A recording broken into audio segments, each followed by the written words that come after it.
bem-vindo, meu querido, minha querida, a mais uma palestra do Congresso Online Saúde Interior. Meu nome é Alex Carnier e você que não me conhece ainda, eu sou o seu anfitrião aqui. Eu vou guiar você ao longo dessas 21 palestras e recomendar as palestras mais adequadas para a sua situação, para o seu momento. E hoje nós estamos dedicando um dia todo para o tema da prevenção ao suicídio e do luto. E nós entendemos que existem questões que nós precisamos falar sobre esses temas que muitas vezes é evitado, há um certo tabu que envolve essa área. E hoje a gente teve a oportunidade de falar com grandes profissionais da área da saúde mental. O primeiro foi o Dr. Reis, que ele é capelão e professor da Universidade Federal do Mato Grosso do Sul. Nos trouxe uma visão responsável, nos alertou sobre algumas questões que nós precisamos rever na nossa família, no núcleo familiar, para prevenir esse suicídio lá na sua origem, não é? À tarde nós falamos com o Tom Almeida e numa entrevista muito sensível, muito tocante, muito emocionante, ele trouxe para a gente uma visão um pouco mais adequada sobre a morte. Não lidando com a morte apenas do ponto de vista negativo, mas entendendo a morte como algo humano, uma necessidade humana natural e que nós podemos ressignificar esse processo de morte, inclusive reafirmando os vínculos de uma vida toda. É uma palestra muito tocante. Se você não viu, eu recomendo fortemente que você veja. E nós tivemos agora também uma entrevista com a Karina Fukumitsu, que é a palestrante que você vai ver agora. Foi uma entrevista que ela me concedeu e ela faz uma abordagem humana e também muito sensível dessa questão das tentativas do suicídio. Ela nos alerta do erro que é nós rotularmos a pessoa em detrimento do ato do suicídio, e ela fala que não podemos fazer isso. A pessoa, ela, para fazer essa tentativa de suicídio, ela está muito fragmentada e ela precisa novamente se sentir acolhida nesse mundo. E aí ela explica pra gente nessa entrevista as formas que ela faz o manejo adequado dessa situação, ajudando a pessoa a se reintegrar e a ter esperança novamente no sentido de toda a sua vida. Bom, eu vou parar de falar porque esse tema é muito complexo e eu vou deixar a Karina Fukumitsu nos ensinar através dessa entrevista e eu vou voltar depois no final para terminar essa palestra e bater um papo com você. Até já já. Karina, seja muito bem-vinda ao Congresso Online Saúde Interior. Muito obrigada, Alex. Primeiramente, eu quero te parabenizar por promover esse evento, né, que traz o objetivo de cuidar do ser humano, cuidar da saúde interior. E aí, então, você estava me contando um pouquinho antes, né, do nosso início, né, o significado de saúde interior. Eu achei bastante interessante, porque aquilo que você nomeia como saúde interior é o que eu chamo de saúde existencial. Até porque eu tenho uma crença, né, eu sou professora de Gestalt terapia, né, e das áreas do humanismo, da fenomenologia, do existencialismo. Então, a gente acredita na existência como uma articulação de várias dimensões, dimensão biológica, psicológica e espiritual. Então, isso é muito importante e eu gostei, né, do que você traz como proposta, porque essa articulação que a gente precisa cuidar, principalmente quando a gente lida com situações, né, de crise, e aí que levam, né, o que é uma crise, é a percepção que você tem a respeito das dificuldades, daquela sensação que você não tem autossuporte ou apoio, autoapoio para lidar com as adversidades da vida. E eu, como estudiosa, né, no campo da suicidologia, trabalho tanto com a prevenção, que o objetivo é diminuir os números por suicídio, e trabalho também com a pós-venção, e o objetivo principal é cuidar dos impactos, né, do suicídio de um ente querido. Então, o meu objetivo sempre é olhar para esse acolhimento, acolhimento dessa saúde interior, né, que você traz, e dessa saúde existencial que eu trago, que muitas vezes ela é abalada, ela traz uma dor uma pessoa tão intensa a ponto da pessoa começar a vislumbrar que a morte poderia ser uma saída para se libertar do sofrimento. Uhum, uhum. É legal essa visão integral, né, Karina? Como a gente conversou antes, né? A saúde interior, a forma como a gente entendeu, inclusive para escolher o nome desse nosso movimento, é porque para gente superar um transtorno mental, a gente tem que se ver de uma forma muito completa, né? Que envolve a saúde mental do ponto de vista psiquiátrico, mas também envolve outras instâncias da nossa existência, instâncias relacionais, trabalhar um pouco os relacionamentos tóxicos que possam estar acontecendo, trabalhar seu bem-estar, a prática dos exercícios e espiritualidade também, né? Seja qual for a espiritualidade que a pessoa optar. Então, essa saúde interior é a forma que a gente entende que para a gente estar bem, né? Esse bem-estar, ele tem que ser integral, tem que ser holístico, né? Não é só você fazer um uso de uma medicação, né? A medicação, ela é paliativa, ela está ali para te ajudar, inclusive, para rever, para fazer a sua terapia com o psicólogo, mas nos integrando como um todo, né? Corpo, alma, espírito, aí nesse movimento. Bom, a Karina tá em São Paulo, né, Karina?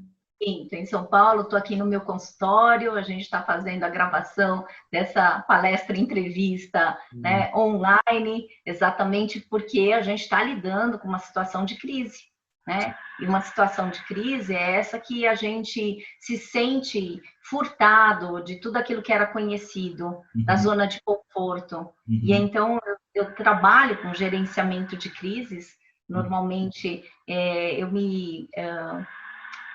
eu me capacitei e me habilitei para lidar com as crises, né? Não que eu seja, né, uma pessoa que só lide com crises, mas desde o meu mestrado, o meu objetivo sempre foi tentar entender o processo de luto de situações e de mortes simbólicas. Então, eu estudei perdas no desenvolvimento humano, e aí eu entro no doutorado e no meu pós-doutorado com o objetivo de lidar, primeiro, com a prevenção do suicídio, e tá, segundo, para lidar com o luto por suicídio, que eu sempre acreditei que se mostra como um luto diferenciado, né, provocado por uma morte violenta, uma morte que tira a gente e quebra a gente, na verdade coloca a gente em fragmentos e lança a gente numa situação de desconhecimento completo. Né? Então, toda a minha carreira foi, né, para buscar essa compreensão do suicídio. Posso confessar,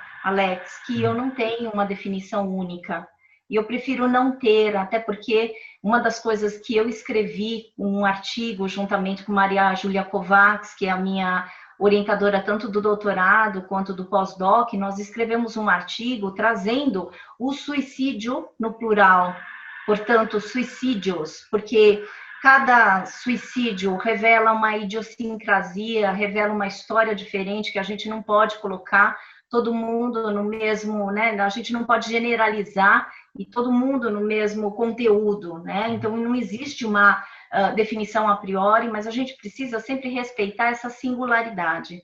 E uma das coisas que você falou que me chamou bastante atenção é que para lidar com os transtornos mentais, a gente precisa lidar com um jeito muito multifatorial.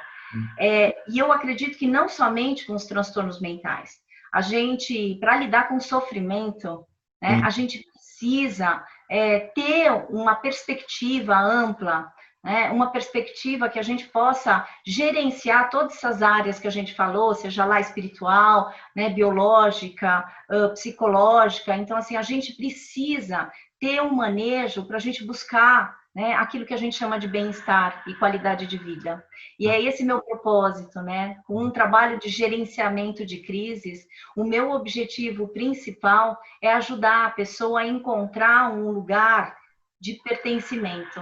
E qual é esse lugar de pertencimento? Nela mesma. tá. Então, a gente começa a entender que toda a terapêutica do manejo do comportamento suicida, principalmente, é fazer com que a pessoa comece a entender o quanto ela é importante e que a existência dela não é em vão. mas normalmente quando a gente está em um sofrimento intenso, e a perspectiva que eu utilizo é do pai da suicidologia, que ele se chama Edwin Schneidman, e ele traz uma perspectiva, e tem um livro que é meu livro de cabeceira, meu livro principal, que é Suicide as a Psychache, que eu traduzi como sofrimento intenso existencial. Até porque se a gente pegar psyche, não é só o adoecimento mental, mas tem toda essa perspectiva que a gente colocou no início da nossa conversa. Deixa eu ver se eu entendi. Você então está encarando esse processo que leva uma pessoa a cometer o suicídio como uma crise, me diga se eu estou certo, uma crise na qual a pessoa precisa fazer esse manejo, de preferência junto com um terapeuta, para que ela se compreenda e ela se veja nesse mundo de uma forma acolhedora para si mesma. É isso mesmo? E aí a gente pode ter, são algumas fases no gerenciamento de crise. Pego a palavra psyche e eu só tiro a palavra ache, né? Então, isso que acabou originando aquilo que eu nomeei como o programa RAISE. RAISE em inglês significa elevar.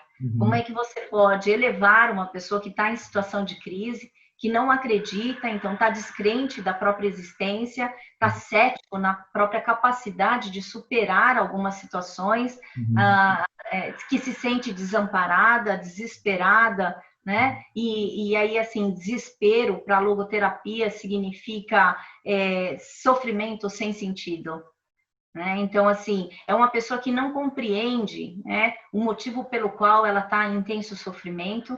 E aí, então, eu começo a fazer nesse gerenciamento de crises, eu pego a palavra ache, que em inglês significa dor, e eu abro 4 fases desse programa RAISE. E aí, quais são as fases? É um acrônimo: acolher, cuidar, habilitar para equilibrar. Na verdade, esse equilibrar, eu começo a trazer a perspectiva do Paulo Freire, que ele fala, eu aprendi com o Mário Sérgio Cortella, numa das entrevistas dele, né, que ele fala desse ensinamento do Paulo Freire, que a gente precisa ajudar a pessoa a ter esperança do verbo esperançar. Ou seja, equilíbrio, para mim, é quando uma pessoa começa a ter esperanças de que a existência dela vale a pena. Então, todo um trabalho, né, que eu faço, principalmente de acolhimento e de cuidado, visa essa ressignificação da percepção, primeiro, do sofrimento, dos problemas que essa pessoa está passando e dela mesma. Dela como um ser, né, em potência, né, que consegue articular as coisas. Até porque eu sempre resgato em todo o processo que eu faço com as pessoas que pensam em se matar, o resgate é tentar entender e registrar quais são as fases que ela lidou, né? E ela precisou encarar as próprias perdas. E aí, então, eu costumo falar que as nossas perdas, elas são os melhores recursos do nosso currículo existencial. Então, eu coloco a potência não em mim como psicoterapeuta, mas eu coloco a potência na própria pessoa que já passou por vários problemas e vários perrengues e ela se subestima. E em alguns momentos, quando a gente está passando um sofrimento intenso, Alex, não sei se você, mas eu, né, cheguei a um ponto de ficar descrente se eu conseguiria superar, lidar, né, com aquela situação. Né? Isso, inclusive, é um sintoma, né? No meu caso, foi a depressão, e chega uma hora que você fala, cara, nada disso aqui está fazendo sentido, eu não estou vendo saída, e você flerta com esse desespero, né? E aí, para isso, você precisa de alguns pilares, né? Que talvez é o que você está comentando nesse programa Raise, né? Esse programa Raise, ele é seu ou vem desse livro que você comentou?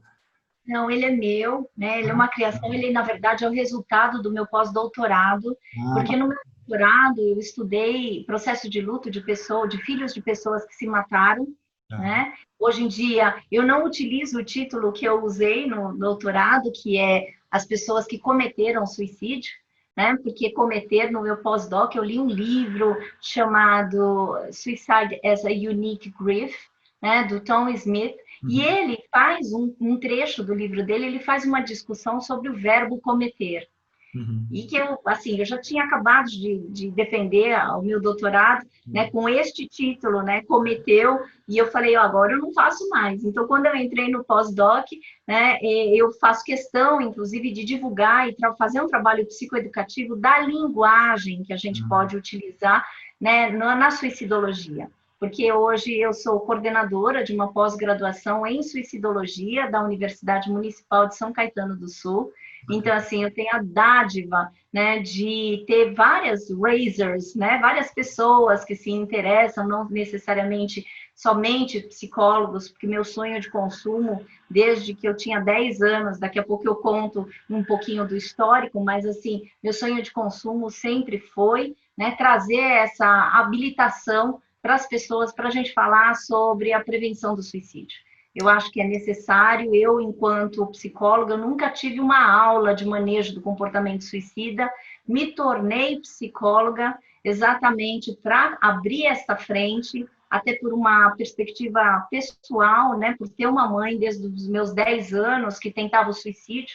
Então, eu escolhi ser psicóloga, eu escolhi ser professora universitária, porque eu queria levar esse assunto para as lides acadêmicas, principalmente que lidam com saúde existencial. Então, o meu trabalho sempre foi esse, né? Sempre lutando para que tivesse uma consciência, uma ampliação da consciência e da necessidade da gente entender e falar sobre esse assunto. Por isso que eu E, fiquei muito grata por você abrir esse espaço, Alex. eu que agradeço a sua generosidade aí, tá compartilhando conhecimento com a gente. Mas eu fiquei curioso, se a gente não pode falar cometer o suicídio, nós falamos como? Como que é a linguagem? A pessoa que tentou o suicídio. Por que, que não pode? Isso é legal, que essa é a afirmação e a compreensão do Smith. Ele fala o seguinte: o verbo cometer, normalmente, ele está associado a crime ou a pecado. Se a Tá. gente quer trabalhar, e eu acho que, assim, eu acho não, tenho certeza, um dos maiores desafios que eu enfrento como suicidologista é o preconceito. E Entendi. é lidar com a falta de sentido do outro. Né? Porque, assim, o suicídio nos coloca numa condição de impotência absoluta, principalmente aquele que é profissional da saúde. Entendi. Né? E que a gente tem uma certa ideia de que a gente vai tirar a pessoa do limbo, que a gente vai salvar a pessoa. E se você entrar nesse caminho, na prevenção do suicídio, principalmente, que você vai salvar a dor do outro, e muitas vezes eu recebo essa alcunha: você é salvadora. Eu falo, não sou, porque Uhum. eu não salvo nem a minha dor, salvar a dor do outro, Uhum. né? Muitas vezes eu também passo por algumas situações de adversidade que isso me faz duvidar também da minha capacidade. Então, eu prefiro a alcunha, né, considerando que mudou a terminologia do salva-vidas e que mudou para guarda-vida. Eu gosto de ser uma guardiã da vida, da Bacana. existência humana. Então, quando eu trabalho com essa perspectiva que nem onipotência, nem impotência, mas eu preciso ressaltar a potência nas pessoas, então eu paro de pensar que o suicídio é um pecado ou é um crime. Quem somos nós? Então a gente começa a cair numa questão bioética, Uhum. né? De quem somos nós para a gente julgar, né, alguém, né, que pensa no suicídio como possibilidade, né? Uhum. Pelo que você me perguntou, por que que a gente, como é que a gente tem que falar em vez de cometer, né? Então, como Uhum. está associado a, segundo o ensinamento do Smith, está associado a pecado ou a crime, a gente Uhum. não pode utilizar do julgamento. Pelo contrário, a gente precisa começar a suspender o julgamento e eu prefiro, então, nomear a pessoa que tentou o suicídio e a Tá. pessoa que teve a morte consumada por suicídio. Ok. Aliás, uma outra palavra que eu peço, e aí então esse é o trabalho de habilitação, né? Quando a gente fala do AIC, né? Então, uma das habilitações e o trabalho psicoeducativo da mudança de linguagem para a gente minimizar o preconceito e o tabu, né? Do suicídio, principalmente, é o termo o suicida. Eu não gosto de utilizar, né? Falar para a pessoa que tentou se matar como suicida. Tá? Uhum. Até porque eu começo a trabalhar também, né, com pessoas que não tiveram a morte consumada, e é como se você estivesse rotulando, né, uma marca, e a gente nunca pode confundir a pessoa com o ato, as nossas ações, Sim. né? Tá certo que a ação, né, é uma ação extrema de se matar, mas mesmo assim, principalmente com os enlutados, isso é uma marca muito grande com aquele que é impactado pela morte do suicídio de quem amava. A pessoa deixa de ser, por exemplo, um pai, uma mãe, um filho, e passa a ser um suicida. Isso eu acho grave, sabe? Porque a gente precisa ter esse cuidado, que a pessoa nunca pode ser confundida com as ações dela. Porque senão fica o estigma, né, na pessoa. A pessoa fica estigmatizada, né? Isso é muito ruim para o próprio processo de amadurecimento e superação daquele problema, né?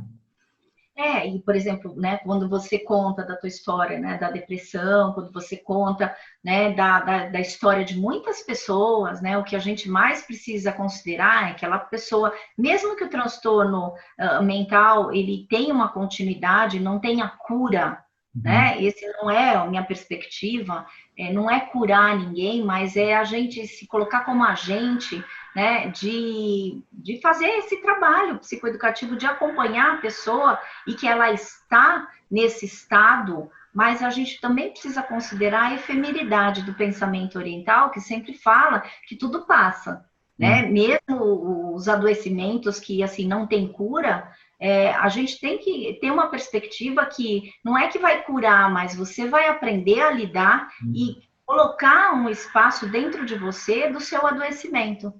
Então, assim, a doença não significa a gente, mas faz parte da gente e a gente é totalmente responsável por aquilo que nos, né, acontece. Então, isso é uma perspectiva sartreana, que o que importa não é o que te acontece, mas o que você faz com aquilo que te acontece.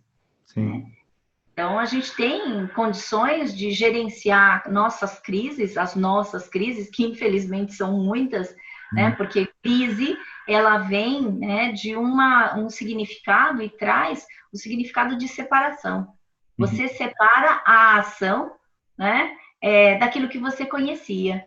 Então, é importante também, se a gente considerar que a crise, né, e as nossas perdas advindas das crises são os nossos melhores recursos do nosso currículo existencial para fazer, né, e dar um testemunho de superações, de capacidade de, né, de que a gente lidou com as situações que a gente duvidou que a gente ia conseguir. Bacana, bacana essa sua visão. Uma dúvida que eu tenho, Karina, a pessoa, deixa eu ver se eu falo da forma certa, então, que fez a tentativa de suicídio, tô certo? Tô falando certo? Sim, que tentou o suicídio. A pessoa que tentou o suicídio, sempre ela está com uma depressão ou outro transtorno pode levar uma pessoa a tentar o suicídio? Como é que funciona? Ou quem não tem depressão pode também tentar o suicídio? Como associar os transtornos mentais à tentativa de suicídio? Eu acho a tua pergunta ótima, Alex, porque assim, muitas vezes a gente cai num reducionismo de pensar que toda aquela pessoa que tem depressão, qualquer tipo de transtorno mental, necessariamente ou vai levar a um suicídio. Não, né? O suicídio é multifatorial e eu também tenho uma crença que muitas vezes, né, a gente está num processo, por isso que eu criei um termo eu criei um termo que fala do definhar existencial, né, que se chama processo de morrência. Processo de morrência significa essa complexidade de processos autodestrutivos que são aprendidos ao longo da nossa vida e que o ápice é o suicídio. Ou seja, nem sempre o suicídio é causado, né, por transtornos mentais. Tá? O que a gente precisa entender, assim, o suicídio tem que ser visto como uma perspectiva multifatorial. Né? É óbvio que um psiquiatra veementemente vai acreditar que o suicídio sempre está atrelado aos transtornos mentais. E eu não considero assim, né? Porque também com os transtornos mentais, e é óbvio, um dos principais sinais de alerta é quando uma pessoa tem um transtorno mental e ela tem uma tentativa prévia. Isso é um sinal, né, de alerta que a gente precisa estar colocando, né, muita atenção. Né? Uhum. Obviamente, se não houver essa ressignificação das percepções dela, se não houver esse acolhimento e esse cuidado, seja lá em psicoterapia, né, psiquiátrico, eu acho que assim, toda crise ela precisa também ser gerenciada e andando na mesma tangente, né, na mesma linha, né, da história da pessoa. Ou Ah, seja, o que eu quero trazer assim, não dá para generalizar. Então, quando entendi. você pergunta, Karina, né, existem somente as questões da depressão? Não. A gente tem vários outros quadros que a gente precisa considerar. Então, não é que eu estou trazendo que o suicídio não tem a ver com a depressão, mas tem outros transtornos e também tem suicídios que não têm a ver com os acometimentos mentais. Então, Você são comentou, perdão te diferentes: interromper, perdão te transtorno interromper. bipolar, né, Uhum. esquizofrenia, Ah, sim. quadro de borderline, dependência química e alcoolista, Ah, né? Então, assim, são outras questões também que a gente precisa considerar. essa que era a minha dúvida mesmo. Então, além de uma depressão, a tentativa de suicídio, tendo fatores multicausais, né? Ela teria várias fontes de origem. A gente pode dizer também que adictos, né? A questão do vício em drogas pode desenvolver essa tendência. O que mais que você falou? Transtorno bipolar. Transtorno bipolar, esquizofrenia, quadros de borderline, Ah. né? E aí sim, tem outros que também não têm, né, transtorno mental. Então, assim, E não. de onde vem essa ideia da pessoa, se ela não tem o transtorno, da onde surge a tentativa do suicídio?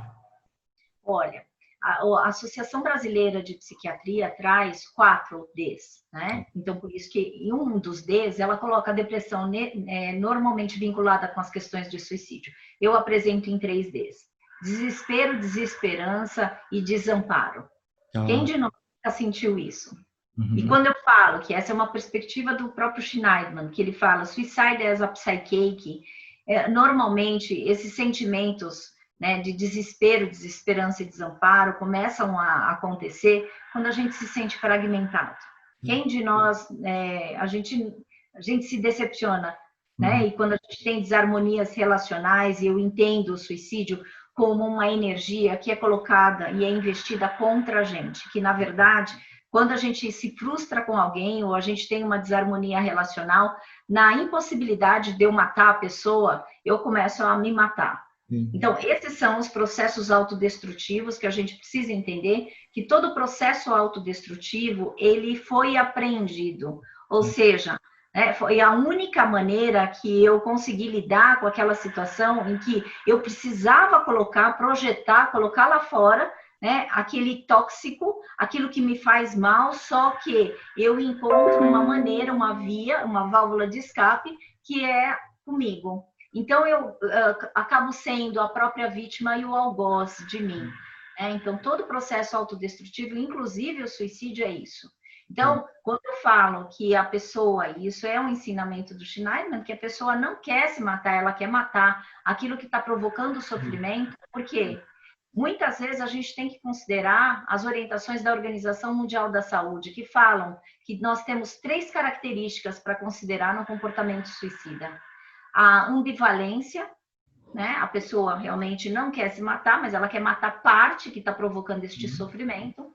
A uhum, impulsividade, então vamos pensar em situações que nem todo mundo que tenta o suicídio é impulsivo, mas o ato suicida né, é impulsivo. Ou uhum. seja, né, na falta de percepção e de, né, conseguir, a pessoa não consegue colocar lá fora, então ela não para pensar. Então vem uma ação Ah, impulsiva e ela, na sensação de desespero, ela se elimina, né? E uma outra percebi. característica é Sim, o pensamento inflexível, tá. né? Que é assim, um pensamento rígido. Quando a gente não tem né, uma válvula de escape, e a gente começa a entender que é tudo ou nada, Hum, sempre ou nunca, vida ou morte, quando a gente começa a se tornar inflexível com as mudanças da vida.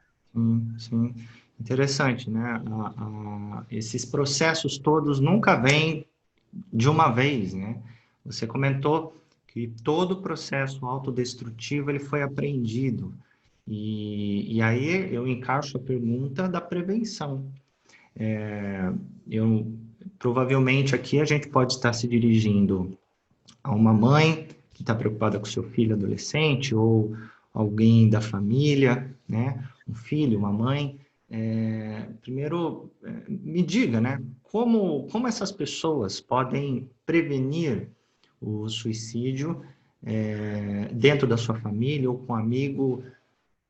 Nos orientem, né? O que que a gente faz para evitar essa grande tragédia, né? Tem uma coisa que eu quero salientar, Uhum. né? Porque teve uma tradução muito mal feita de uma parte da Organização Mundial da Saúde que falam que 90% dos casos de suicídio são evitáveis. Eu não concordo com isso, e desde que eu ouvi essa tradução, e por isso que é mal feita, né? Porque não concordo, e desde que eu ouvi, eu falava, então eu pertenço aos 10% que trabalham com a ideia de que eu não acho que a gente consegue evitar, Uhum. porque aí precisa ter uma diferenciação de que prevenção não significa evitação e não significa previsão, tá? Infelizmente é uma área que a gente não consegue prever e a gente não consegue, né, evitar, mas a gente consegue, a partir do acolhimento e do cuidado, e o que que a gente faz, né? Quando você fala, o que que eu posso fazer, dar como orientação, né? Orientar o pai ou uma mãe para cuidar dos filhos, né? Primeiro é você observar, né, os comportamentos dele. Tá. Você conhecer o comportamento do seu filho e se há alguma mudança, isso é digno de você chegar e perceber e falar: você está diferente, eu estou percebendo, você não quer pedir ajuda, vamos lá procurar ajuda. Por exemplo, se isso tivesse acontecido com qualquer pessoa que tem um transtorno mental, né? Isso é importante porque a gente precisa estar meio que observando mesmo os nossos filhos e os comportamentos, principalmente as mudanças abruptas de comportamento. E assim, a gente não sabe tudo. Pai e mãe, a gente infelizmente não sabe tudo. E a gente não vem com, né? Os filhos não vêm com bula de remédio, né? Com bula para educá-los. Então, a gente precisa fazer uma parceria e entender que esses filhos vão fazer em alguns momentos pit stops só, né? Eles vão trazer aí, buscar na gente talvez um colo, buscar na gente um auxílio, e a gente precisa estar percebendo essas mudanças abruptas de comportamento, falando, vamos buscar ajuda. Né? Tenho percebido você extremamente diferente, as suas notas estão rebaixando, né? Então, assim, alguma coisa está acontecendo, né? Tá. Eu vejo que você não sai mais, que você perdeu o teu prazer de vida, você não chama mais os teus amigos, você não conversa mais com ninguém, você tem se isolado. São todos os sinais de alerta que a gente precisa prestar atenção. Né? E aí, então, eu acredito assim, por que foi uma tradução errada?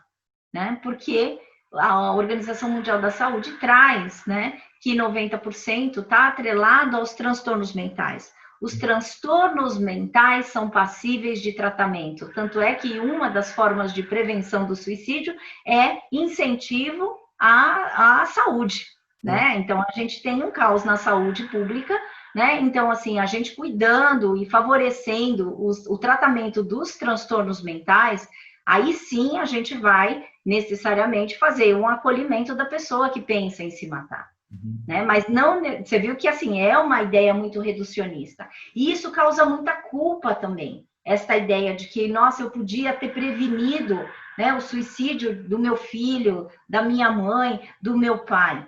Né? Então, isso traz muita culpa, o que agrava, né, os processos de luto por suicídio. Então, a Sim. gente tem que realmente tomar muito cuidado na maneira como a gente trabalha com a prevenção. Eu Ok. acredito, Alex, e eu tenho um artigo que eu falo que a prevenção do suicídio tem que ser prática diária. Não é setembro amarelo só. Uhum. Né? Por quê? Se o objetivo é acolher o sofrimento existencial, isso tem que ser diariamente. Então passa totalmente pela percepção do outro, né? Perceber o outro na sua humanidade, na sua dor, nos seus dilemas, nas suas mudanças. É isso, né? A singularidade. Eu tenho uma frase, né, que eu falo assim: o sentido pertence ao sentidor, aquele que sente a dor. Só você sabe a dor que você sente. E também a outra frase que eu tenho é assim: quem está longe, né, julga, e quem está perto compreende. Se você quiser julgar, isso não vai ajudar ninguém e não vai ajudar aquele que está em sofrimento e que pensa em se matar. Então, uma das coisas que a gente precisa trabalhar como, né, na prevenção é entender que não é frescura, não é para chamar atenção. Uma pessoa não tenta se matar porque não tem o que fazer, pelo contrário. Essa foi a marca que me fez ser psicóloga, porque quando nós levávamos a minha mãe, né, para o pronto-socorro, nós ouvíamos os profissionais da saúde falando: a próxima vez, dona Yoko, a senhora tenta de um jeito mais efetivo para fazer com que a gente não perca tempo com a senhora. Então, isso para mim foi e gerou uma marca que eu falei: não, eu preciso trabalhar com essa psicoeducação de linguagem, de mudança, principalmente desse acolhimento e do respeito à pessoa que está mostrando um sofrimento, e quando ouve isso, se sente mais, né, impotente, se sente mais desrespeitada e entra mais num processo de morrência. Você sempre tocou no ponto da culpa, do julgamento moral. Eu acredito que se a gente colocar a religiosidade, então isso piora um pouco o fato de que já ouvi muitas e muitas vezes que o suicida vai para o inferno porque é proibido matar, então matar a si mesmo está dentro desse mandamento e se ele se mata ele vai para o inferno. É uma coisa que não ajuda em absolutamente nada, nem a pessoa que está tentando suicídio, nem a pessoa que perdeu alguém para o suicídio. É uma falta de humanidade, de tato flagrante e desumana, né? E é bacana a sua proposta, porque essa visão do coração da pessoa, para além do ato, né? E aí eu me preocupo, eu encaixo uma outra pergunta, que é agora ampliando para os nossos tempos. A gente está passando por essa pandemia e que afetou todos nós, de alguma forma afetou, uns mais, outros menos, mas não só na pandemia, mas na nossa sociedade contemporânea, onde a gente tem uma extrema dificuldade em enxergar o outro como um ser humano, né? A gente tem uma visão muito utilitarista dos nossos relacionamentos, de forma que esse enxergar o outro fica extremamente prejudicado, porque eu vejo o outro como a satisfação do meu prazer, ou vejo o outro como a minha porta para entrar em determinada sociedade, eu vejo o outro apenas como uma fonte de sustento, eu vejo o outro só porque ele pode me dar determinado benefício, ao invés de enxergar o outro como um ser humano, com o coração, com seus dilemas, com as suas questões. Então, a minha pergunta é, nesses tempos que estamos vivendo hoje, pré e pós-pandemia, na nossa sociedade, na nossa modernidade líquida, nos amores líquidos, né, como o Bauman comenta, há uma grande dificuldade, então, de fazer essa prevenção de forma humana, né? Como você vê a nossa sociedade hoje? Como você vê essa nossa dificuldade em enxergar o outro? Então, eu costumo falar que, assim, o ter é a falência do ser, né? A partir do momento em que você objetifica, né, uma pessoa, você perde essa pessoa, né? E a minha insistência sempre no acolhimento é ressaltar essa potência na singularidade, né? Essa crença de que a pessoa pode se refazer e sair dos escombros existenciais. E ela, muitas vezes, quando ela está lá no limbo, o que mais ela precisa é desse amparo. O que mais ela precisa, e a gente como psicólogo, né, a gente tende a não puxar a pessoa, não tirar a pessoa e não salvá-la, mas assim, acompanhá-la nessa situação em que ela aprende a sair, a migrar da descrença dela, da falta de esperança nela mesma, para ela conquistar, né, potência o suficiente para ela se fortalecer, para ela falar: eu não admito mais ficar nesse limbo, eu não quero mais ficar nesse sofrimento, e eu não mereço. Quando alguém chega, né, falando nisso, né, que não merece mais sentir, porque assim, se eu ficar criticando a sociedade, eu não vou fazer muita coisa, mas se eu começar a colocar um foco que você é, apesar dessa sociedade objetificável, apesar, né, dessa ideia de que precisa todo mundo ser muito produtivo, a gente precisa acumular bens, né? E você pode percorrer a tua trajetória de um jeito respeitoso, de um jeito que você considere que você é uma longa história, que você já passou por várias situações e passará e vai conseguir encontrar maneiras de lidar com as dificuldades. Então, assim, você vê que eu saio dessa perspectiva, né, que às vezes a gente só fica andando em círculos, e muitas vezes eu falo: a gente vai precisar mudar o nosso círculo vicioso em circuito virtuoso. Ou seja, apesar de uma sociedade que traz uma demanda intensa da produtividade, do egoísmo, da necessidade de cada um ter que salvar o seu, a gente precisa, e principalmente nesses momentos de pandemia, agora, nesse momento de crise que a gente está passando, ao mesmo tempo eu vejo muitas ações de solidariedade. Então, com o meu grupo, né, dos professores da pós-graduação, então lembra que o programa Raise é um programa que é o resultado do meu pós-doc, que eu criei. E aí eu criei preocupada, né, realmente com essa frente que a gente estaria vivendo. Eu falei, em março, eu convidei os alunos, né, da pós-graduação, falei: gente, a gente precisa cuidar de fazer ações de acolhimento, ações simples, né, que a gente vai precisar fazer trabalhos gratuitos. Então, a gente faz roda de conversas com os educadores, a gente faz plantão psicológico, e então eu criei um programa que se chama Programa Raise Somos Mudanças. E esse programa já está, né, conta com a ajuda de muitas pessoas, né, tanto dos professores quanto dos alunos, que eu chamo de Raisers, porque os Raisers são aqueles cuidadores que fazem e transformam a ação do aqui e agora. Porque a preocupação era com esse momento que a gente está passando, né, que a gente está passando e enfrentando uma onda de adoecimentos agora, porque agora, até então, a gente estava no instinto de sobrevivência, tentando, né, se manter vivo. Agora a crise começa, porque é a percepção daquilo que você precisou enfrentar. E aí, agora que a gente vai precisar realmente fazer frentes de trabalhos e de ações de solidariedades. E aí, então, eu trago, né, o convite para as pessoas, né, do programa Raise Somos Mudanças, e eu falo: suportaremos a dor somente com atos de amor. Somente quando a gente puder ofertar acolhimento. Ou seja, você está me dizendo assim, ok, temos uma sociedade com essas características, mas a gente não pode ficar esperando que a sociedade mude. A gente tem que... eu estou tentando achar uma outra palavra para empoderamento.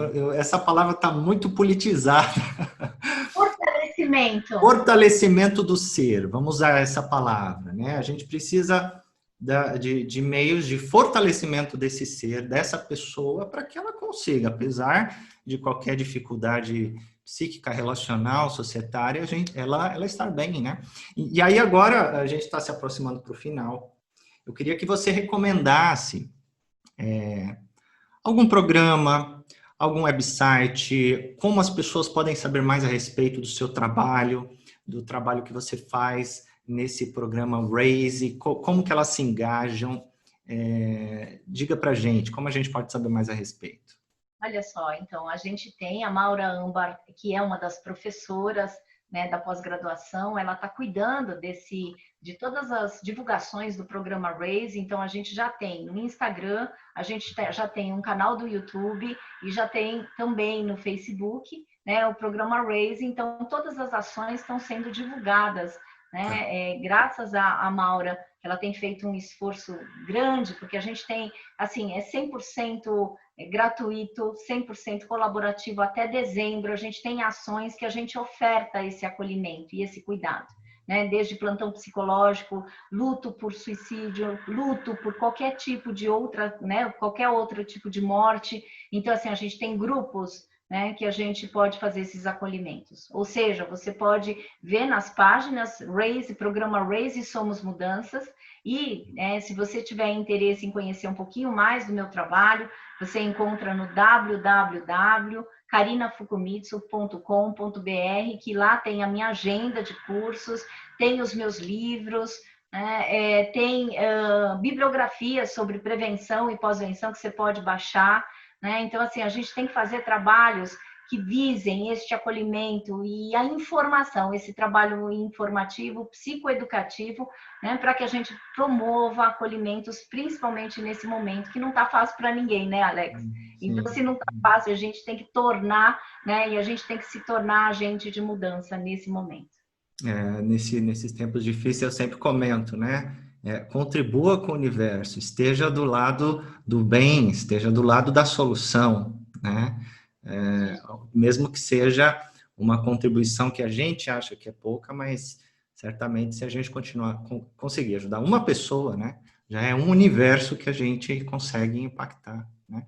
Nós vamos deixar então, agora falando aqui para o pessoal que está nos assistindo, nós vamos deixar todos os contatos da Karina Fukumitsu aqui no chat e também lá dentro do congresso, o website, o Instagram, a página também do programa Raise, que eu achei muito interessante, eu não conhecia, e espero que esse conteúdo ajude tanto aqueles que estão enfrentando uma dor imensa e que podem estar flertando com esta questão, como também para familiares que estão enfrentando uma pessoa que está tentando suicídio ou cujo suicídio, como que a gente fala, Karina? Cujo suicídio foi efetivado, é isso? A morte foi consumada pelo A morte suicídio. foi consumada e a Karina comenta que é um tipo de luto diferente, que deve ser tratado de uma forma especial e que a Karina vai ter conteúdos também para você lá no website dela. Karina, Tem nós... uma ação que eu abri, que é um podcast. E esse Tá, podcast vem com um mantra que eu quero deixar aqui como lembrança para vocês. O podcast se chama Se Tem Vida, Tem Jeito. bacana. Então, essa capacidade da gente se rever e a gente esperançar sempre, a todo momento. Porque se a gente está vivo, a gente vai encontrar uma maneira de lidar com as nossas adversidades e o nosso sofrimento. Muito bom. Ó, senti até Gostei desse seu mantra aí. Se tem vida, tem jeito, é isso? Se tem vida, tem jeito. E é o podcast que todo domingo, às 18 horas, está acontecendo. A gente já está no 4º episódio, então eu te convido, né, a me ouvir. Não pode, né, qualquer áudio, do teu áudio predileto no Spotify, já temos esse podcast que tem o objetivo de trazer esperança, né, e de trazer acolhimento, e eu falo nessa trilha da saúde existencial. Muito bom. Também vamos colocar o link do podcast para vocês. Karina, ó, eu poderia conversar com você a tarde toda aqui, mas a gente sabe das nossas limitações de tempo. Queria te agradecer muito de coração, da sua generosidade, da sua simpatia, da sua empolgação. Isso me motiva muito saber contar com o apoio de vocês, contar com o seu apoio. E agora, por favor, fique à vontade para falar com a nossa audiência, dar as suas considerações finais, não é assim que as entrevistas acabam, né? As considerações finais. As considerações finais são assim, um agradecimento enorme, né, por vocês estarem aderindo a esse movimento, porque o Alex, quando traz essa proposta, ele é agente de mudanças. É isso que eu falo, que a gente precisa não ficar só olhando como espectador daquilo que é ruim. A gente precisa ser protagonista da mudança da gente, principalmente da mudança existencial.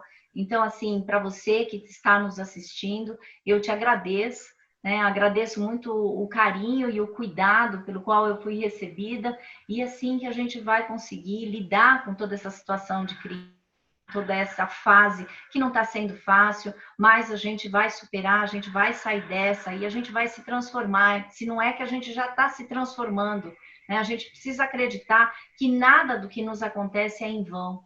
Então, se tem vida, tem jeito. Eu falo para você, acredita e continua, continua. Muito bom, muito bom. Adorei essa entrevista. Eu agradeço a Karina, agradeço você que está nos assistindo. Teremos mais palestras fantásticas no Congresso Online de Saúde Interior, falando de diversos assuntos, depressão, ansiedade, mães preocupadas com seus filhos, os impactos da quarentena na dinâmica familiar, né, no desenvolvimento psíquico dos filhos. Muito assunto bom, muita gente boa, como a Karina aqui, e a gente se vê na próxima palestra.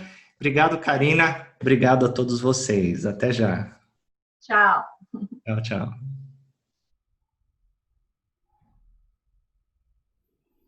E aí, meu querido, o que achou? Muito bom, não é? São conteúdos profundos. Nós percebemos claramente que a Karina sabe muito bem do que está falando, né? Ela tem uma visão muito rica do assunto, mas ao mesmo tempo muito humana, né? Isso é muito raro, viu, pessoal? Sabe que quando ela fala sobre a necessidade de nós olharmos a pessoa e não só o ato, isso vai ao encontro de todos os outros palestrantes que eu convidei aqui no Congresso, que é a nossa visão aqui no Saúde Interior, de que o valor humano está acima de tudo e de todos. O valor do coração, o valor do ser humano, da pessoa, da sua individualidade, respeitando a sua história, a história de cada um de nós, a sua história, a minha história, a história de todo ser humano deve ser respeitada, deve ser valorizada. Nós não podemos usar rótulos de maneira irresponsável, tola. Nós precisamos entender que as pessoas são únicas. Entendendo isso, a gente pode ajudá-las de uma forma melhor, ajudá-las a se reintegrar, ajudá-las a se enxergar de uma forma valorosa, como todo ser humano tem o seu valor. E eu fico muito grato de termos profissionais como a Karina, aqui parceira do Saúde Interior, porque a gente pode oferecer esse tipo de valor para você. E como eu falei ali no fim da entrevista, que a gente esteja do lado da solução e não do lado do problema. Que eu e você sejamos pessoas que estejam dispostas a colaborar com a humanidade, com cada pessoa na sua área de influência. Talvez a sua área de influência seja enorme, talvez a sua área de influência seja só ali no seu núcleo familiar.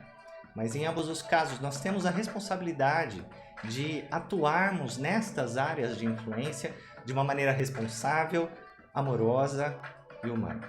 Eu espero que você tenha gostado e eu quero te fazer um convite para você vir assistir as minhas palestras. A minha palestra vai ser a última palestra do Congresso, lá no domingo, dia 6 de setembro, às 8 horas da noite. Eu vou fazer essa palestra ao vivo com você. Todas as palestras do Congresso, elas são gravadas algumas horas antes, por questões técnicas, mas ali eu quero estar junto com você, eu quero estar ao vivo com você, eu quero interagir com você ali no chat, e eu aguardo você ansiosamente, não só na minha, claro, mas em todas as outras palestras do Congresso, mas, poxa, vem me ver, vem interagir comigo, eu quero te conhecer, quero bater um papo com você, tem muita coisa boa pra gente fazer, tá bom? Então, eu deixo você então agora com essas reflexões e nos vemos na próxima palestra. Um abraço para você.